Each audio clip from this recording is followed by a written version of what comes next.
Hi, my name is Cherie Yanek, and I'm Churchill Librarian. I'm here today to read to you The New Kid on the Block. This is poems by Jack Prelutsky, and James Stevenson did the illustrations for this one. This book is obviously a pretty long book of poetry. I am not going to read it all, so I suggest you enjoy this taste of Jack Prelutsky and then go out and check out this book from your local public library, or better yet, purchase it and support the author. So I hope you enjoy some of these poems. Oh, warnings, some of them are super silly and lots of fun, so I think you will enjoy them. Start with 9 mice. And you can see a little picture at the bottom. 9 mice on tiny tricycles went riding on the ice. They rode in spite of warning signs. They rode despite advice. The signs were right. The ice was thin. In half a trice, the mice fell in. And from their chins down to their toes, those mice entirely froze. 9 mindless mice who paid the price are thawing slowly by the ice, still sitting on their tricycles, 9 white and shiny micicles. It's a little silly, right? This one, I am pretty sure I know why their dad's mad, but let's see what you think. Wonder why Dad is so thoroughly mad. I wonder why Dad is so thoroughly mad. I can't understand it at all. Unless it's the beast still afloat in his hair, his underwear pinned to the wall. Perhaps it's the dye on his favorite tie, or the mousetrap that snapped in his shoe, or the pipe full of gum that he found in his thumb, or the toilet sealed tightly with glue. I can't be the bread crumbled up to his bed, or the slug someone left in the hall. I wonder why Dad is so thoroughly mad. I can't understand it at all.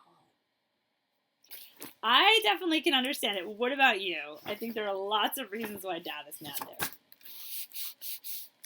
And let's see if you can guess where we're running in a circle in this poem. It's called I'm Running in a Circle. I'm running in a circle, and my feet are getting sore, and my head is spinning, as it's never spun before. I am dizzy, dizzy, dizzy. Oh, I cannot bear much more. I am trapped in a revolving door. So I definitely would not have guessed that he was trapped, or she was trapped in a revolving door. This one's called The Neighbors Are Not Fond of Me. You'll see why at the very end. The neighbors are not fond of me, I've little doubt of that, for when I near their door, I see they hide the welcome mat.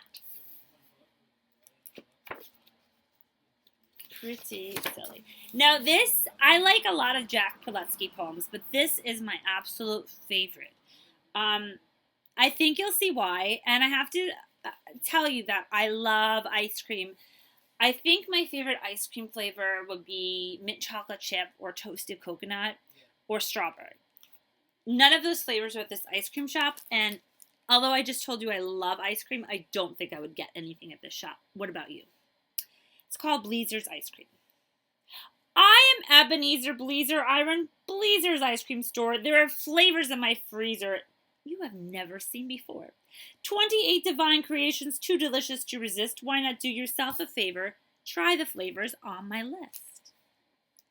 Cocoa, mocha, macaroni, tapioca, smoked bologna, checkerberry, cheddar chew, chicken, cherry, honey dew, tutti frutti, stewed tomato, tuna taco, baked potato, lobster, lychee, lima bean, mozzarella, mangosteen, almond ham, meringue, salami, yam, anchovy, prune pastrami, sassafras, souvlaki hash, sukiyaki, succotash, butter brickle, pepper pickle, pomegranate, pumpernickel, peach pimento, pizza plum, peanut, pumpkin, bubblegum, broccoli, banana, bluster, chocolate, chop suey, cluster, avocado, Brussels sprouts, periwinkle, sauerkraut, cotton candy, carrot, custard, cauliflower, cola mustard, onion dumpling, double dip, turnip truffle, triple flip, garlic gumbo, gravy guava, lentil lemon, liver lava, orange, olive, bagel beet, watermelon, waffle wheat. I am Ebenezer Bleezer. I run Bleezer's Ice Cream Store. Taste a flavor from my freezer. You will surely ask for more. So I just want to know if any of those flavors were appealing to you. Yeah, they're definitely original. Here's another fun one. This is called Be Glad Your Nose is on Your Face. And I like this one because I have a toddler and we play the game Where's Your Nose? Which is obviously right here. I don't know if she'd like this one as much. Let's see. Let's go into the poem. Be glad your nose is on your face, not pasted in some other place, for if where it is not, you might dislike your nose a lot. Imagine if your precious nose were sandwiched in between your toes. That clearly would not be a treat, for you'd be forced to smell your feet. Your nose would be a source of dread were it attached to top your head. It would soon drive you to despair, forever tickled by your hair. Within your ear, your nose would be an absolute catastrophe, for when you were obliged to sneeze, your brain would rattle from the breeze. Your nose, instead, through thick and thin, remains between your eyes and chin, not pasted in some other place. Be glad your nose is on your face.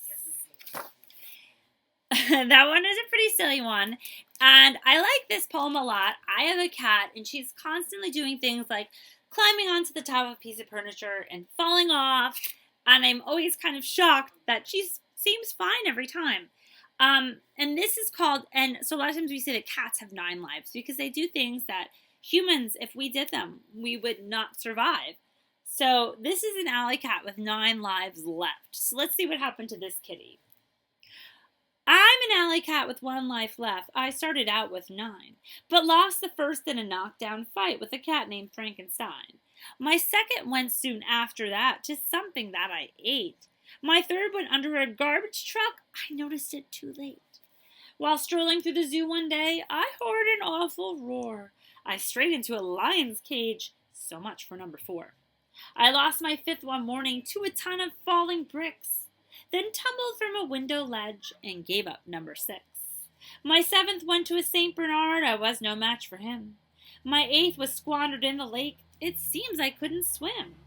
So now I better watch my step. I'm down to number 9. I'm an alley cat with 1 life left, and glad that life is mine. So, cat lovers, I think you enjoyed that one, right?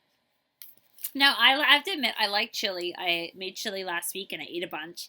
And sometimes I've had this same kind of reaction as Tilly, who ate the chili in this poem. It's called When Tilly Ate the Chili.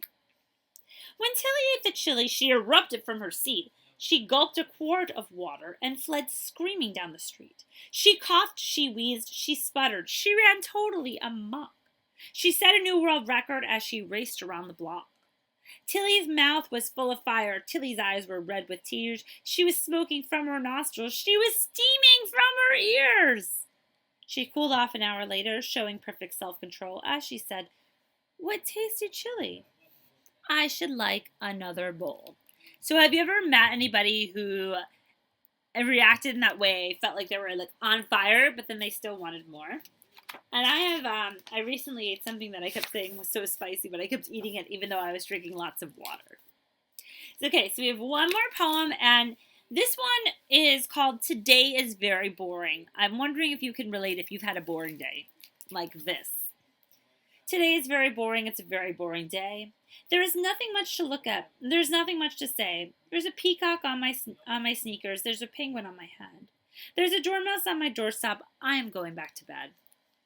Today is very boring, and it's boring through and through. There is absolutely nothing that I think I want to do. I see giants riding rhinos and an ogre with a sword. There's a dragon blowing smoke rings. I am positively bored. Today is very boring. I can hardly help but yawn. There's a flying saucer landing in the middle of my lawn. A volcano just erupted less than half a mile away, and I think I felt an earthquake. It's a very boring day. So I have to say that that my boring days are not like that. Again, this is the new kid on the block. I hope you enjoyed these poems, and thank you so much for listening. Keep on reading.